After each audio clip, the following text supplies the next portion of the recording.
Hello, I'm John Vito.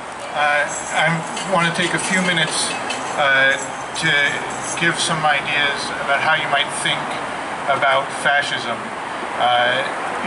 People ask sometimes, why should we be talking about fascism now?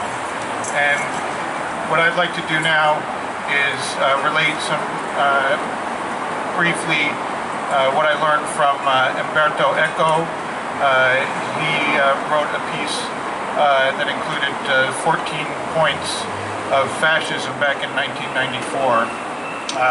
Umberto Eco was a literary historian who taught at Columbia when I was there. I didn't take his classes, some of my friends did. But when we think about fascism, we often hear that fascism was defeated in World War II. And in fact, fascism continued in Europe in World War II. After World War II.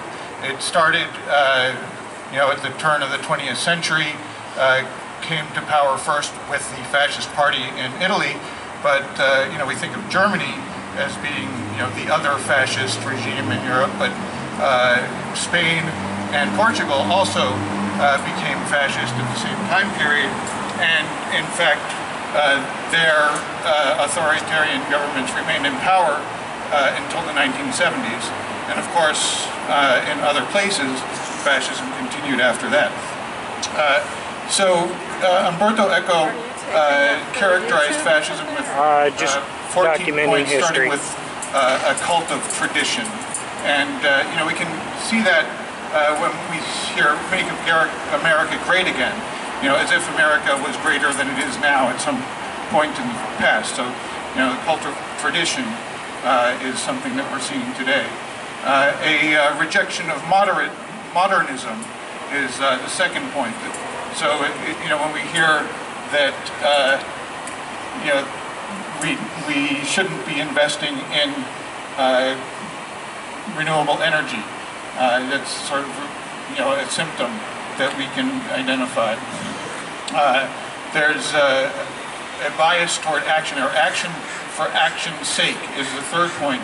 And that's also can be characterized as irrationalism, where we don't need a reason for our decisions. We just take a forceful action. And in any of Trump's tweets, it's pick one. The fourth point being disagreement is treason. That if you're not with us, you're an enemy of the state. That's exhibited frequently when Trump just demeans any opposition, as if they. In fact, I think he talked about removing citizenship from some people who disagreed with him. There's the fifth point being fear of difference, and we're back, to 20 years ago when, somebody who has a different sexual orientation is now to be feared and distrusted. The sixth point being an appeal made to a frustrated middle class, as if, this new regime is going to restore well-being to the aspiring populace, the people who are working for a living, but have been feeling comfortable and feel, they're under threat now. This new regime is positioning itself as a solution to their problems. There's the seventh point being obsession with the plot, and how many plots have they been obsessed with? I guess Hillary is the main theme, but you can identify, I'm sure, any number of plots that the current president has called out as being his, unfairly targeted. The eighth point is that the enemies are both too strong and too weak, and North Korea is like, he's little rocket man, and yet, we need to be afraid. That's a clear behavior that we can see on a weekly basis now. The ninth point is life is permanent warfare, and this, I think, was established some time ago in a previous administration, but we're seeing it being advanced again under the current administration. 10th point is contempt for the weak, and we sort of touched on that earlier, but when the presidential candidate calls his opponents weak as a president, everybody he doesn't like is weak, showing that contempt. 11th point is everybody is educated to become a hero.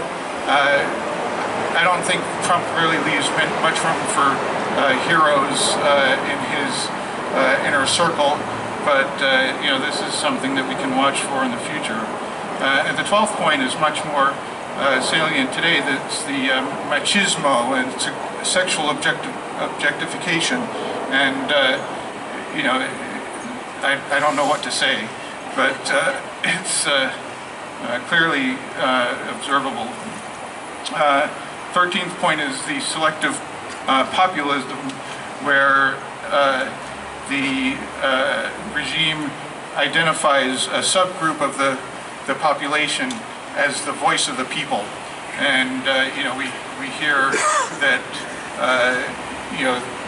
the right-wing minority is held up as the Americans that we should believe in. And the 14th point is use of newspeak, or which is a term from Orwell, meaning saying the opposite of the truth and holding that to be true. I wish I had an example of that. There's so many. Can anybody think? Yeah. Thank you. Say that again? Right. So, yeah. Right. There was, yeah. So the newspeak, an example of newspeak is, Trump saying that there was voter fraud that caused the popular vote to be counted for Clinton. So thanks for listening. I just wanted to give you some material to think about, maybe to communicate with your friends and acquaintances about, why is it legitimate to be concerned that we are witnessing advancing fascism in the United States. And with that, I'll turn it back over to Margot so she can introduce the next one.